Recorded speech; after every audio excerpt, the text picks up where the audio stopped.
and needs to be more on our radar. So I don't know if any of you recently read the book, Lest Innocent Blood Be Shed. But the brief recap from this book is that a small Protestant village in the mountains of France, Le Chambon, had a church that was led and a community that was led by André Tragmé, Pastor Tragmé. And the year in 1940 when the Vichy government, the puppet French government for the Nazis, came to power there, he stood up from the pulpit and said, "We are going to be an Ir Hamiklat. We're going to be a city of refuge." And that was abstract, but then some years later, it became concrete. A family knocked on his door, and his wife, Madame Tragmé, opened the door and saw a Jewish family standing there, a large Jewish family standing there. And André Tragmé and his wife looked at each other, and they looked at their young children and knew the risk to their family's lives by opening that door. And they let that family come in, and they said, "You must be cold, you must be tired, you must be hungry, please come in, please come in." And when asked why he did that, he didn't say Immanuel Kant or some abstract philosophy of moral reasoning, but he said it was his basis of his religion. The basis of his religion was to open that door. And we know this is central to Judaism. In a case like that, he put his life and his family's life at risk. There may be times in our life where we're asked to do such a thing. Who knows what will be with asylum seekers or refugees in this country and our responsibility to provide sanctuary. But other cases of genocide, of saving lives, don't require such a risk. And Elie Wiesel famously said, "To say I suffer, therefore I am, is to become the enemy of man. What you must say is, I suffer, therefore you are." So, awakening our consciousness towards otherness. And he explained that the goal of Judaism was never to make the world more Jewish, but to make the world more human. And so it is obvious to us that we must do all we can in general to stop such atrocities. The mandate of pikuach nefesh, of saving life, which is found both in our history of crusades and pogroms and Shoah, which is found in our text, such mandates. And then we turn to a case like this, which Anne is gonna flesh out for us, but just on the broadest level, has now been well documented as a fact of a cultural and a physical genocide against the Uighurs, in a case of erasing culture, a case of shuttering mosques, a case of banning language in schools, a case of over 1 million in a process of re-education, a process of torture and forced labor, sterilizing of women, where it turns out, as Rabbi Rachel is going to highlight, dozens of companies are actually complicit, and the question of whether we as consumers are in some way complicit to such human rights abuses. And John Bolton, someone who I don't look to for a moral compass, but who wrote openly about how the current president said, "Go ahead with building the camps," who said it's exactly the right thing to do, who was very much on the inside of the situation. And yet someone like Pompeo, who I don't look to as a moral compass either, was also willing to say this is the stain of a century. And so what do we do in response to such torture, in regards to such cruel and inhumane treatment, in regards to physical and sexual abuse, in regards to forced labor and death of a population that we may have never met in our life, know very little about perhaps, and yet, again, our history and our text demand that we learn and respond. And so I'm going to limit my remarks today because Anne and Jewish World Watch are really at the forefront of this, leading our community, and Rabbi Rachel, who has done so much work in regards to our moral responsibility as consumers.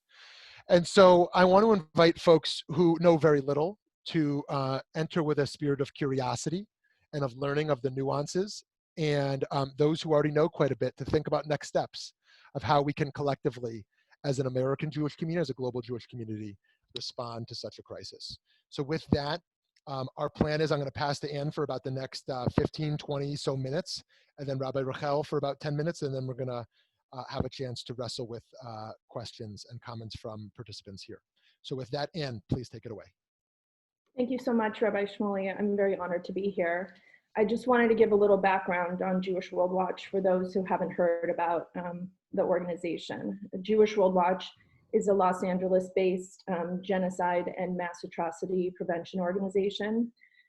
We were founded in response to the Darfur genocide under the premise that we as Jews cannot stand idly by in the face of any atrocities that even remotely resemble the Holocaust, in the sense of sort of taking othering to the maximum extreme and targeting people simply because of who they are or what they believe. So we feel a moral imperative to ring the alarm in the face of developing and existing mass atrocity situations around the world, and to rally people of all faiths and creeds to stop this scourge on humanity and to realize the promise of never again, once and for all.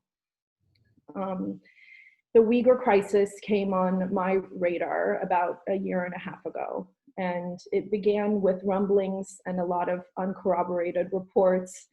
So the first step that I took as the director of advocacy at Jewish World Watch was to reach out to Uyghur diaspora in the LA area to try to sort of get an insider's understanding of what was actually happening. There were, sort of reports coming out of such egregious violations that I couldn't really wrap my brain around it or understand what was really happening. So I decided to go to those who are very much still directly impacted, even though they're safely here in the United States. They experience tremendous trauma and grief for what's going on with their nearest and dearest and their homeland. And when I spoke with these Uighurs who came to Jewish World Watch's offices and have now become some of my dearest friends, I could feel their tremendous pain and the suffering that they were experiencing, even in the safety of their homes in Los Angeles, because they have been cut off from their mothers, fathers, sisters, brothers for months on end. The CCP, the Chinese Communist Party, has put the Uyghur region, which the Uyghurs call East Turkestan, but is commonly referred to as the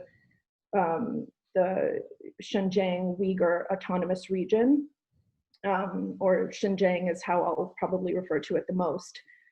It's been on lockdown, so nothing comes in, nothing goes out, essentially, aside from some leaks that have really illuminated what's really going on there. But my Uyghur brothers and sisters could not contact anyone, and they were just in agony and speaking of their depression, not knowing whether their closest family members were alive or dead, being completely shut off from them, incapable of gaining access. And the only things that were really established were, satellite images depicting the razing of mosques, the razing of graveyards, the complete sort of annihilation of cultural sites, and the construction of these humongous, just enormous camp-like structures that were peppering the entire region. So the Uyghur diaspora first started reporting to me about how millions were being arbitrarily detained, in these what they called concentration camps, and essentially taking people away for the most innocuous sort of violations, and that all of this was a genocide. As an international human rights lawyer, it takes a lot for me to call something a genocide, and so I resisted for a very long time in labeling what I was learning about as anything. Now I can absolutely say that a cultural genocide is underway.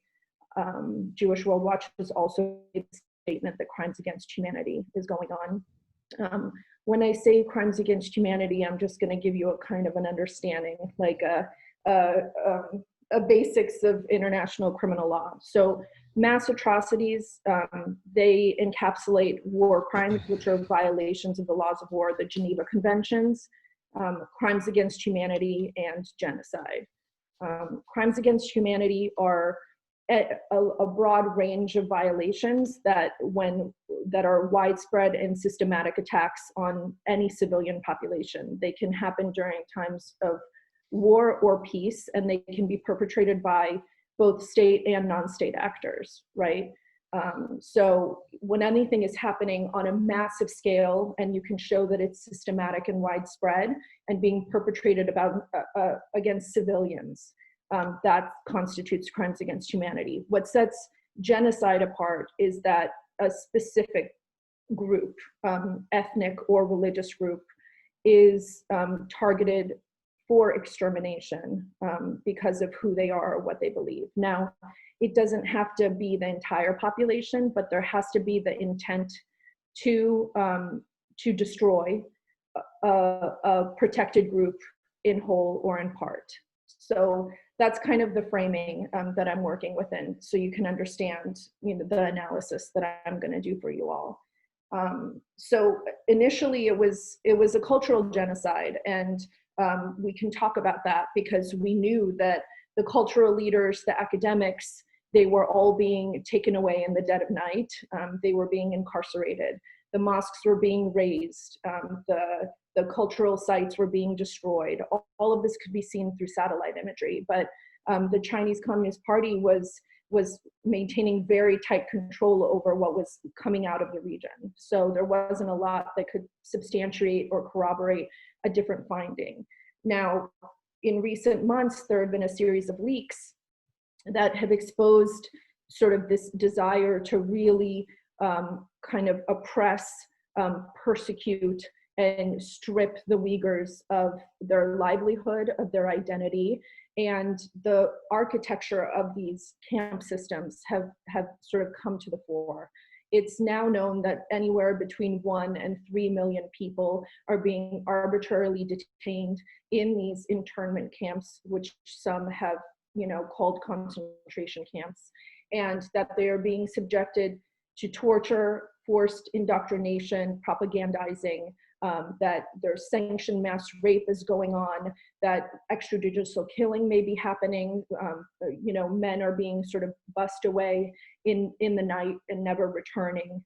And as I said before, the Xinjiang region has essentially become an Orwellian surveillance state, that where the residents are completely dominated by fear. There are checkpoints on every single corner.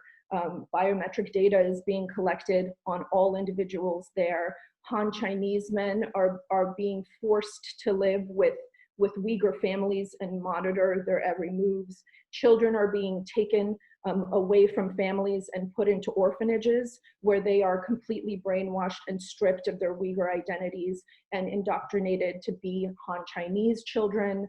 I mean, when I first was hearing about this litany of violations, I couldn't believe it. I was almost suspicious because it was awe-inspiring to me that something like this could be occurring within the 21st century.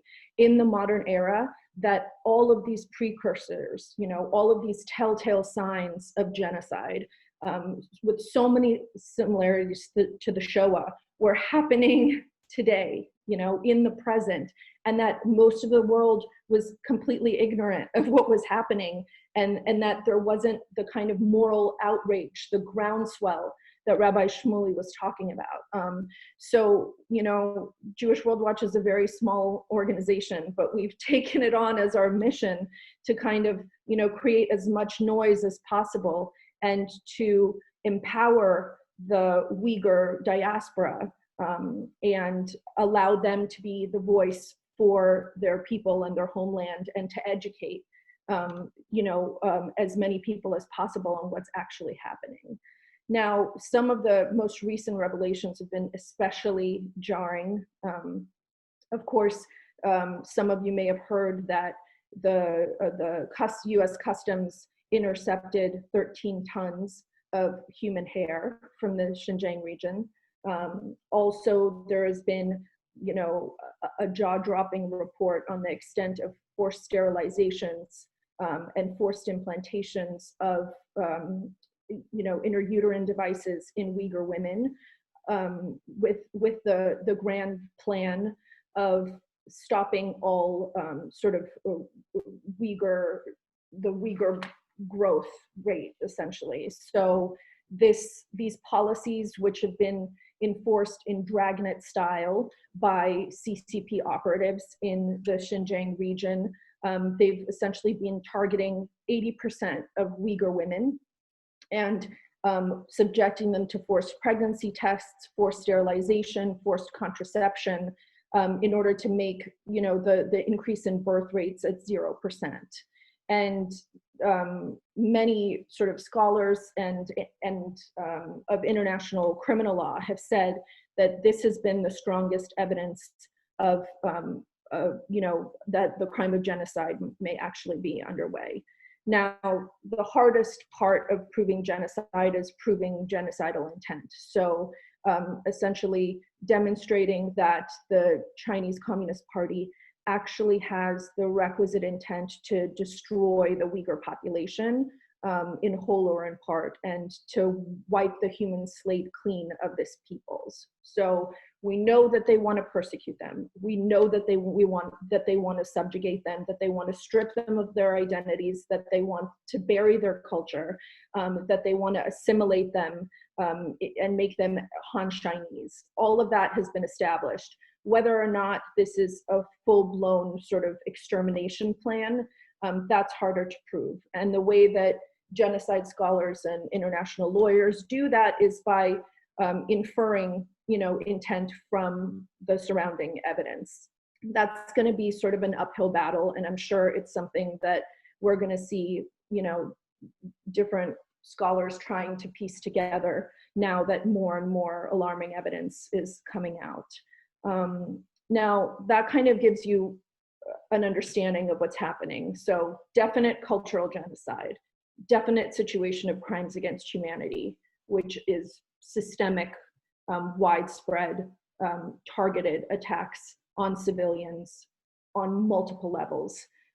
Potential genocide, because the prevention of births is one of the enumerated acts of genocide under the Genocide Convention. So what can we do about it is really the biggest issue, right? I mean, China is a behemoth, and it's going to be a Sisyphean battle going up against this adversary. There aren't a lot of things, you know, international tools that can be utilized against China because it's a permanent member of the UN Security Council. It hasn't signed on to the Rome Statute establishing the International Criminal Court. It has many reservations to many treaties, or is not a signatory. So there aren't a lot of international legal pathways to holding, you know, the perpetrators of these atrocities accountable. We've been pushing really hard within the US government.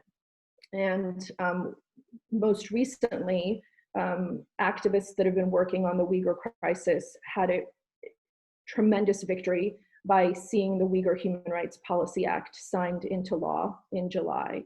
So the Uyghur Human Rights Policy Act essentially calls for global Magnitsky sanctions against the orchestrators, the architects of these atrocities, both the camp system where, you know, all of these different egregious violations are happening, and also for the surveillance state that is using the highest, you know, level of technology to oppress and spy and invade non-incarcerated Uyghurs in every aspect of their lives. So the US government, after having this signed into law, has already deployed these sanctions against sort of those who have been determined to be responsible for orchestrating these internment camps and the mass surveillance system. But we really need to push for that to happen a lot more. And secondary sanctions are definitely an option. So far, I think only a handful of officials within the Chinese government have been targeted by these sanctions.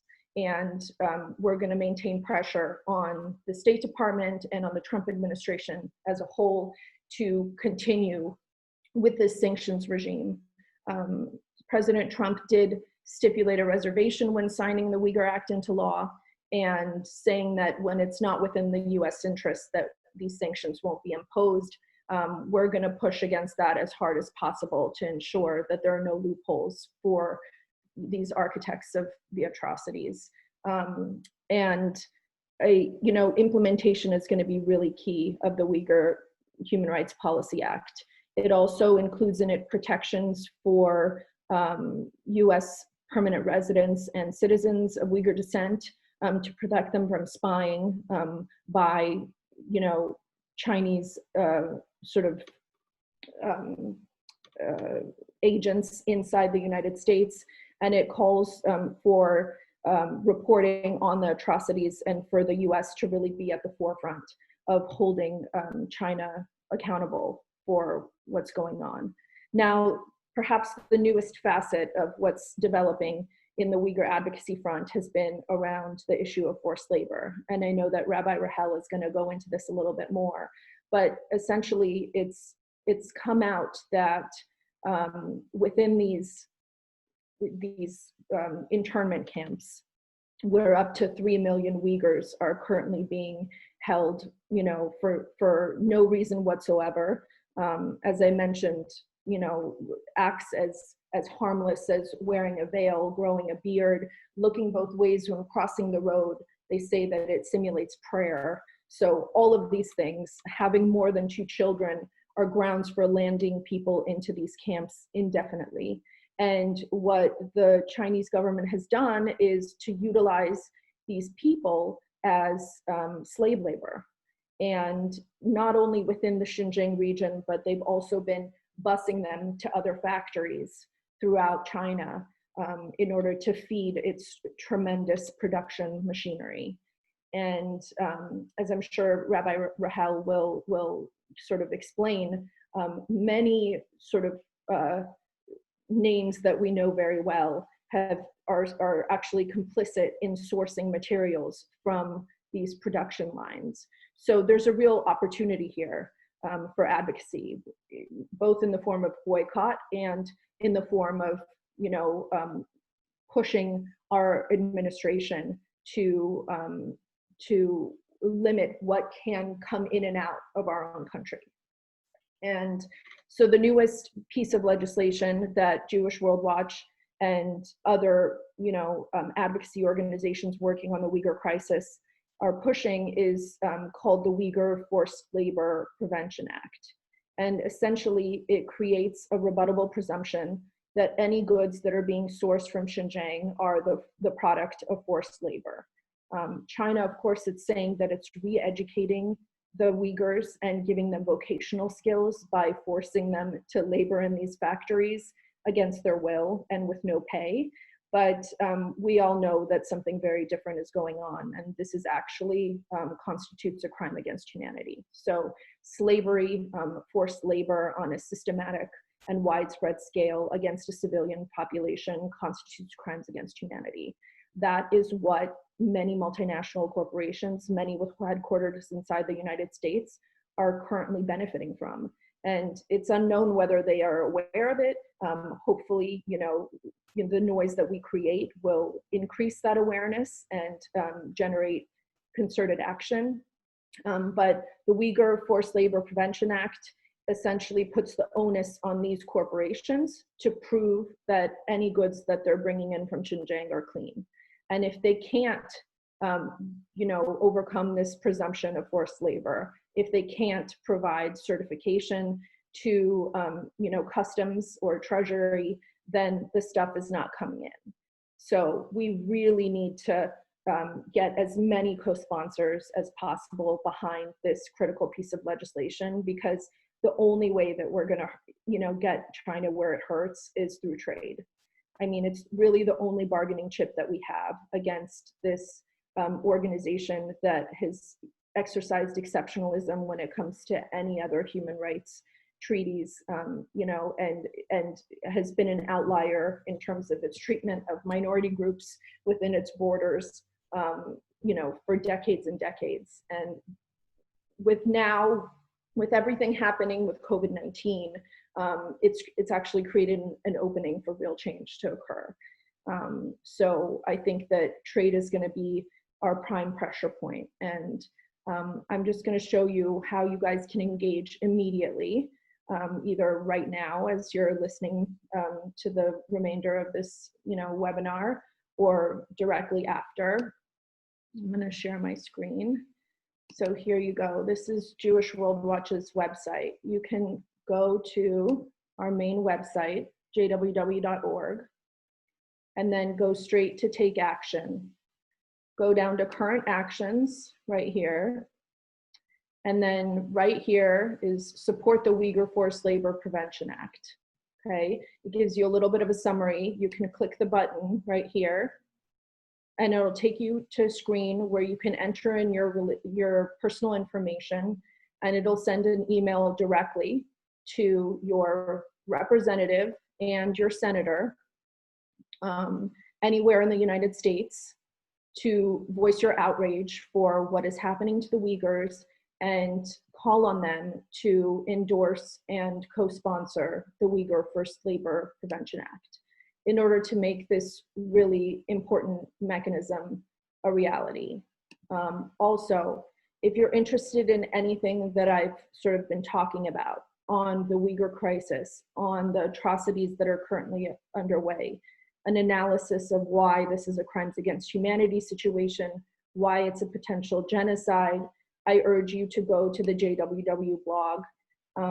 I know I've been talking a lot and it's a lot of information to take in, but all of it is sort of available on the blog, and it'll give you a really robust and full understanding of sort of the up-to-date content, of the Uyghur crisis, what we know, what we're up against, and what we're trying to do.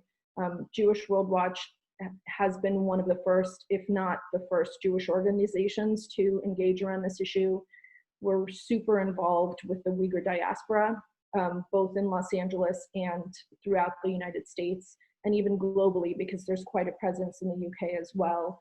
And we are going to be holding in-district meetings virtually with elected officials where Uyghurs will be involved. You will be able to hear from them directly about their experiences, whether it's inside the camps and escaping persecution, or how their hearts are broken over being completely disconnected from their family and not knowing whether they're dead or alive. It's really powerful to have them be the activists and the voice of this crisis. So that's been our model, to kind of elevate them and give them a platform to raise awareness around this real, scourge on humanity that we feel as Jews, compelled to address and stop before any more lives are taken. So with that, I'm gonna pass on to Rabbi Rahel, who's gonna talk a little bit more about the forced labor component and what her organization has been doing and what all of you can do. Thank you so much. Thank you, Anna. We're really grateful to the way that Jewish World Watch has taken leadership on this and really raised up this issue continuously. It's really important that there is a Jewish voice speaking out against the genocide against the Uighurs. So as mentioned before, I'm Deputy Director at TRUA, the Rabbinic Call for Human Rights. For those of you who don't know TRUA, we're a human rights organization that brings together rabbis and cantors from all streams of Judaism, together with all the members of the Jewish community, to act on the Jewish imperative to respect and advance the human rights of all people. We're grounded in the Torah and our Jewish historical experience and guided by the Universal Declaration of Human Rights, and we call upon Jews to assert Jewish values by raising our voices and taking concrete steps to protect and expand human rights. So we organize rabbis and cantors to make an impact through specific human rights campaigns. We train rabbis and rabbinical and cantorial students to be human rights leaders, and we amplify the voices of rabbis and cantors on pressing human rights concerns. One of our campaign areas is forced labor and worker rights. And that is how we got involved in speaking out against forced labor in Xinjiang, thanks to our partners at Worker Rights Consortium and the Interfaith Center on Corporate Responsibility. So I'm going to speak specifically about the issue that Anne raised about the goods produced in Xinjiang.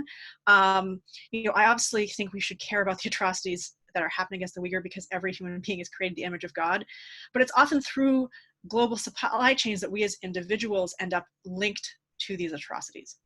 A lot of companies have policies against slavery or forced labor in their supply chain. The United States and most of Europe have laws against importing goods that are made with forced labor. And it's important to define forced labor. Under American law, under the Trafficking Victims Protection Act, it's goods produced through force, fraud, or coercion, which we can definitely see in Xinjiang. And companies are obligated to not have slavery in their supply chains, and that's true if it's through their direct employees or through the business chain that they have influence over. That's an important principle of modern business and human rights work, that companies have a responsibility, not just for their own directly employed workers, but for their indirect effects as well. So the demand for cheap goods will often push down costs, the pay of workers and the safety of workers all the way down the supply chain. And what's hard is that these business concerns often fall outside of international treaties. There is not an international treaty on business and human rights. And so you can have an area where the United States might have very strict standards, but another country where the goods are produced for an American company do not. But companies are being guided by these sort of voluntary principles called the UN Guiding Principles on Business and Human Rights. And they have three pieces. One, that states have existing obligations to protect and fulfill human rights and fundamental freedoms. Two, that businesses as specialized organs of society performing specialized functions are required to apply with all applicable laws and to respect human rights. So businesses have an obligation to respect human rights, and therefore there needs to be a remedy for when human rights are breached. And so businesses can't just say, we don't have an obligation to respect human rights, we don't have to pay attention to what's happening in our supply chain. And for too long, global companies have basically dismissed the human rights crisis in the Uyghur region because they can have access to cheap labor. So, they may be sourcing from Xinjiang and they're getting it at a price and they're not asking too many questions about where it's coming from.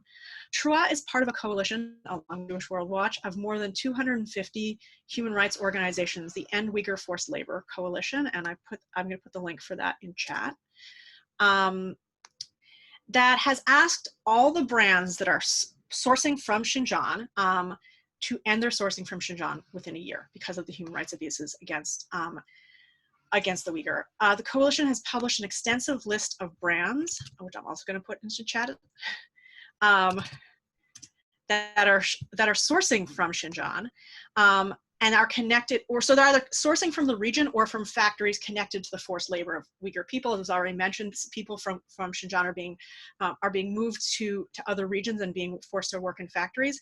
And the brands include, the Gap, Adidas, Tommy Hilfiger, Kevin Klein, and the reason why you see so many big name brands is not because these brands in particular are bad actors, but because so much of the world's cotton and textiles are coming from Xinjiang. To give you a sense of that, 84% of China's cotton comes from Xinjiang, and 20% of the world's cotton comes from China.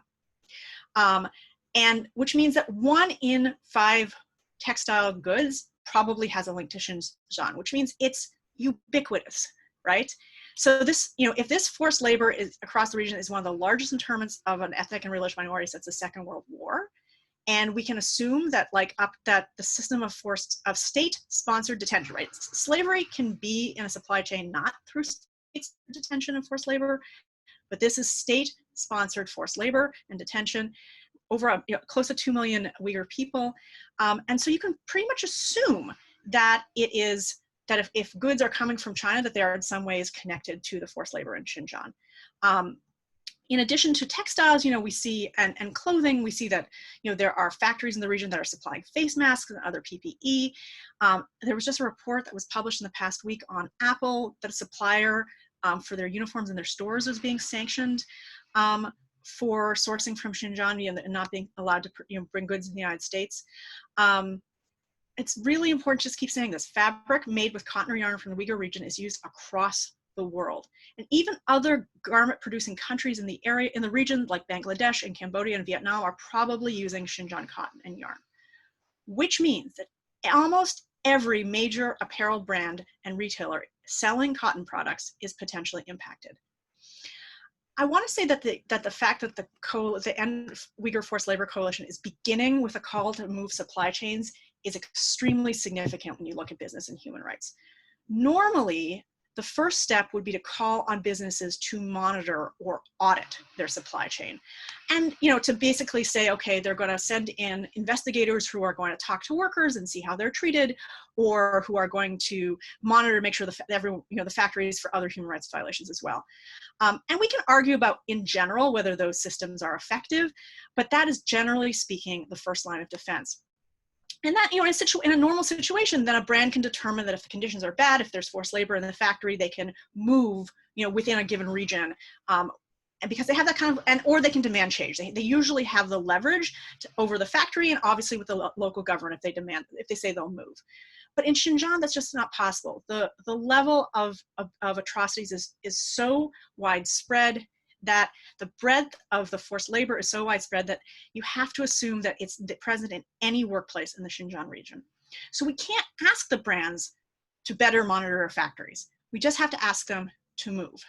And we also have to ask them to be certain that they are not involved with factories in other parts of China that are using forced labor from the Xinjiang region. There is no, and let's break this down. What does this mean? It's a practical impossibility for companies to operate in Xinjiang.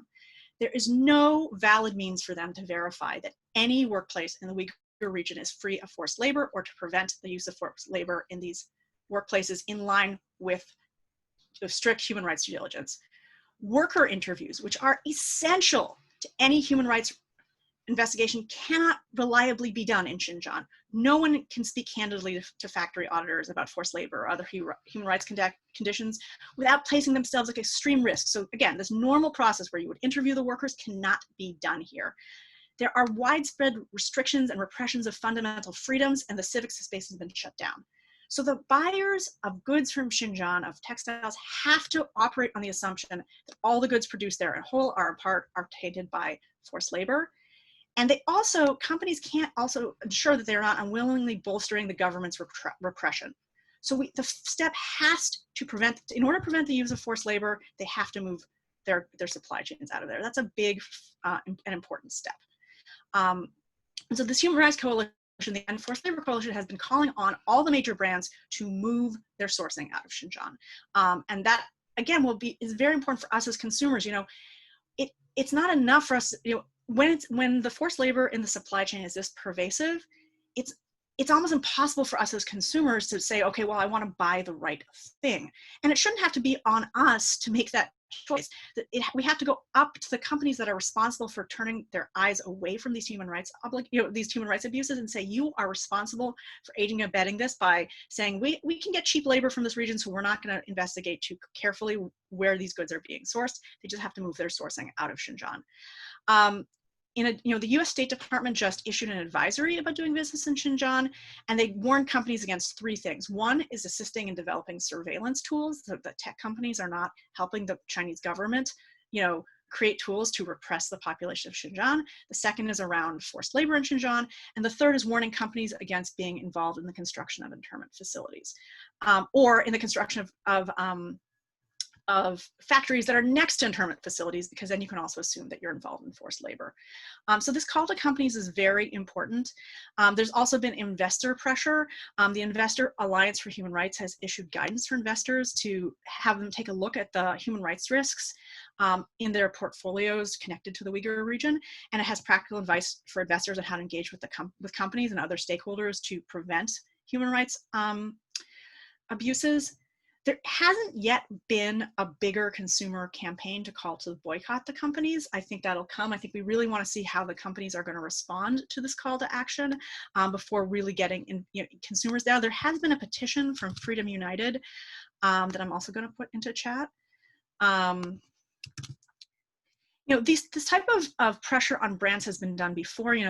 There has been forced labor, although not human rights abuses on this scale, but there's been forced labor, for example, in cotton that comes from Mongolia. And so there have been major attempts to move cotton sourcing out of Mongolia so that people are not, again, complicit in state-sponsored slavery and forced labor.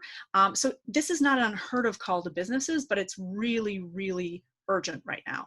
So I encourage everyone to go, to sign on to the Freedom United petition, to follow the call to brands, to urge organizations and human rights organizations that you're part of to join the call to brands, to move their sourcing from Xinjiang, and also to pay attention to, so that when there is a consumer campaign to ask the brands to move, that we can all get involved.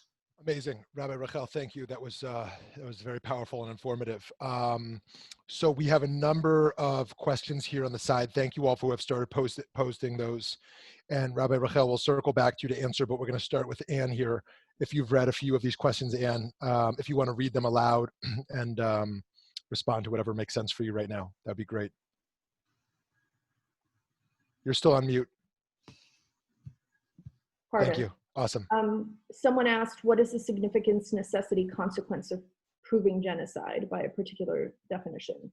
So this is a question that I get a lot, because as a human rights lawyer and working for a genocide prevention organization, we're always sort of grappling with whether or not something rises to the level of constituting genocide, and whether or not we should be pushing the administration to, in the rest of the world, to make such a designation. I think when it comes to the Uyghurs, it really doesn't matter, because I think that the scale of these atrocities and the fact that crimes against humanity are most certainly underway, it's just, it's jarring enough to sort of generate a rallying cry from the rest of the world.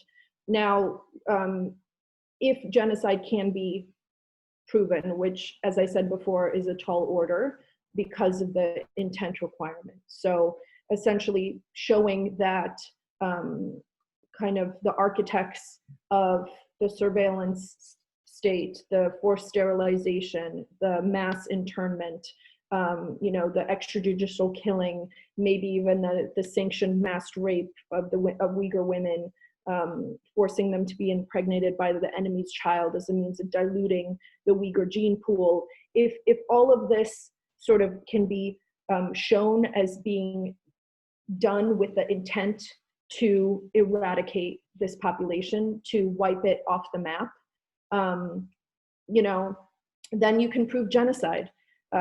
China is a signatory to the Genocide Convention, but it does not accept jurisdiction under the International Court of Justice, which is the World Court, or the, you know, the Court of the United Nations. That is set up to handle disputes between states, and one state could potentially bring China before the court, saying that it's committing genocide. But if China doesn't accept the court's jurisdiction, it all kind of falls apart. And of course, the enforcement mechanism for any judgments by the International Court of Justice is the UN Security Council.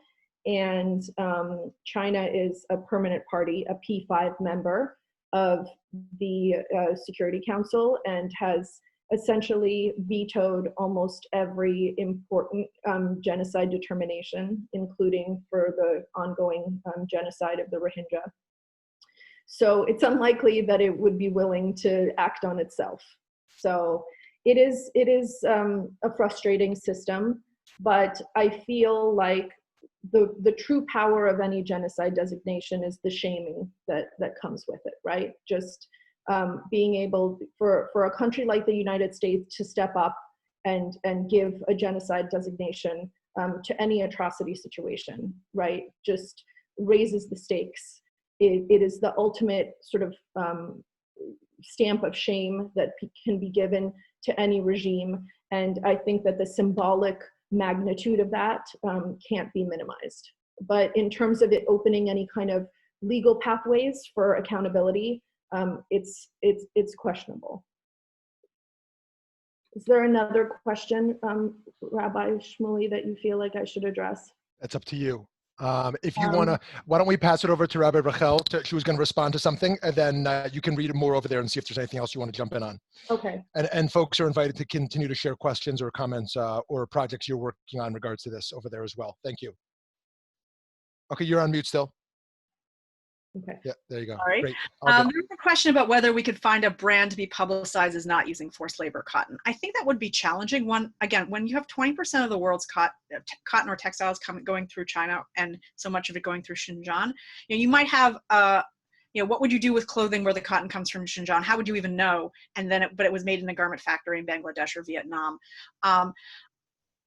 Even if the clothing was made in the United States, for example, if the cotton was sourced from China, brands don't necessarily, publicize where their cotton is coming from. They don't necessarily publicize where clothing is being made. It might be finished in a different country, and so it's very hard to know the sourcing. It would be great if we could do that, but I think the more important thing is to really deal with the broader abuses by getting the brands to move where they're sourcing from, because that would actually have the effect of really, having an impact on the human rights abuses, or at least not having all of us, be complicit and silent.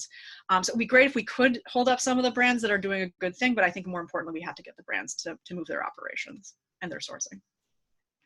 I saw that there was a question about sanctions and why they might be effective, why going after individual perpetrators, so sort of the architects of these atrocities, and cutting off their ability to access the United States via visa bans and sort of freezing their assets within the United States, why that might be effective. And I think this is a sort of strange point, but the fact is that a lot of Chinese officials continue to send their children to school in the United States and enjoy a lot of the luxuries that and the liberties that the United States offers. So there is quite a lot of sort of cross-pollinization, if you will. There is still a lot that the United States offers. Remember that China is a communist country with a pretty repressive stance towards all of its civilians, but especially its persecuted minority groups. So there's a lot that the United States offers, and it does sting. It wouldn't be catastrophic for these people, but of course there is the shaming mechanism, and it does impact access to education and other things, corporate investments, all of those things that these officials have been privy to. So that is the answer on sanctions. There is another question on, do we need to worry about the economic consequences of taking so much work away from the region? Look, I can't emphasize enough how dire the circumstances are for the entire civilian population of East Turkestan right now. So there are about 14 million Uyghurs, and they're pretty concentrated in this one region of China where they've been for generations. Up to 3 million of that population are in these camps. So they are completely, indoctrinated, terrorized, oppressed, being subjected to any violation you could think of under the sun, essentially. Those outside of this camp system are living in a constant state of fear. I mean, this is a sci-fi novel, sort of a dystopian reality, like actually happening.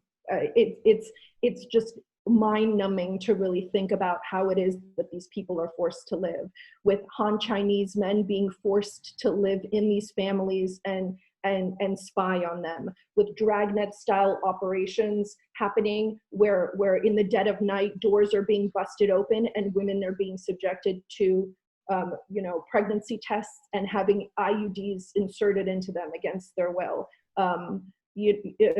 Children being ripped away from families and put into orphanages, and if their parents try to express their outrage, they're sent away to the camps. I mean, this is all actually happening. I didn't think it was happening because it was too much to bear, honestly, when I first started reading about what was going on. But these leaks by the New York Times, by the Associated Press, this deep analysis by Adrian Zenz and other China experts is revealing that all of these nightmarish scenarios are actually happening. So I'm sure that there are legitimate, Uyghur workers out there who may be getting, probably far less than minimum wage for their labor. But I personally believe that the scourge of what is happening to these millions of people being forced, to operate as slaves under the guise of you know, opening their minds to the Han Chinese way of life and cleansing themselves of their Uyghur identity and learning vocational skills for their personal betterment. I mean, it's just completely ludicrous. So I feel like being aggressive when it comes to stopping at least US firms from sourcing for this region is absolutely imperative in the face of this level of atrocity crimes. I just want to offer one thought, and then I'll see if Anne and Rabbi Rachel want to offer a last thought before Eddie closes us up. And feel free to share any other comments in the chat, friends, which is that I believe that this is not only a moral activist opportunity, this is a religious moment. And now for some folks here might not make that distinction. What does that mean? Moral and activist, that is my religion. Like, but from the perspective of Kedusha, of holiness, I think some of us here might be in the work of advocacy, but some of us can see why ethical consumption is deeply religious in terms of the sanctity of what we bring into our home, what we put into our bodies, what we put on our bodies, what we use our dollars to support, how we think of teshuvah, how we think of our moral complicity with what we support. And I think it's true that we cannot always do that work alone. In fact, we can never do that work alone, of knowing enough and of putting all that weight on us. But advocating towards companies for policy change, as has been shared, is a very different process from advocating with government. And I think we have seen tremendous Jewish successes. I mean, we have a long way to go, but successes on getting corporate policy shifts in regards to this. And I think that this can be, as we move towards Elul, towards the new month, towards Rosh Hashanah next month, we can think about this question of, oftentimes we think of activism, who am I going to vote for in the election? Okay, voting is really, really important. But if it's reserved to that, then it's not really about our life. It's not about religion. The question is, every day, what am I supporting? What am I complicit in? And how do I make sure I use my dollars, use my clothes, use my food in a way that has a kedusha, a holiness to it, in that it represents my highest values? And so I think we've heard a bunch of advocacy opportunities here, and a bunch of ways also we can push on a list of companies to do some of that work for us or with us. So Rabbi Rachel or Ann, do either of you want to add any closing remarks here? Well, I just want to echo that. I mean, I think it's really important that we not, when we hear about human rights abuses in the products that we buy every day, feel like trapped or feel like we never, like, feel paralyzed because we don't know what because we don't know what our personal purchases are doing. I really think it's really important to support systemic solutions, right? And to say, and so this is through the Uyghur Forced Labor Act or through the call to brands, this is an opportunity to take on the system as a whole. So we're not stuck in that paralysis, but we're really, and we're not just stuck through our own choices, but we're really helping everybody to make a moral choice by getting rid of the source of the oppression.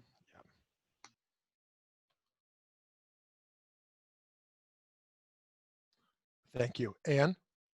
Well, I guess I just want to say, I know that it can be overwhelming to fight the good fight in the face of, such evil, just manifestations of evil. And I think I can't emphasize enough how important this is to the Uyghurs, that they have the support of the Jews.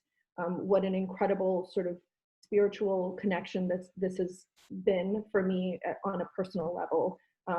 The Uyghur diaspora members that I have had the honor to work with have been some of the kindest, warmest, most incredible people. And I think that it's a testament to what we can do, just as a human race together when all those lines are blurred.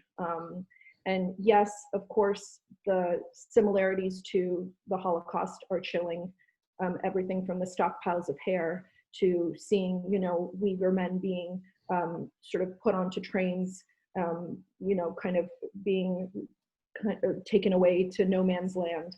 All of these things, I mean, they resonate deeply with us, but also just on a purely human level, it matters so much to the Uyghurs around the world that we are standing up and taking a stand and refusing to stand idly by in the face of, these very real horrors that are currently underway. So whether you choose to just go to, JWW's website and click a button, whether you'd like to know about opportunities to speak with elected officials with Uyghur allies, whether you want to sort of join these accountability efforts against brands, all of it is going to make a difference. All of it matters. So please join the good fight. And thank you so much for having me.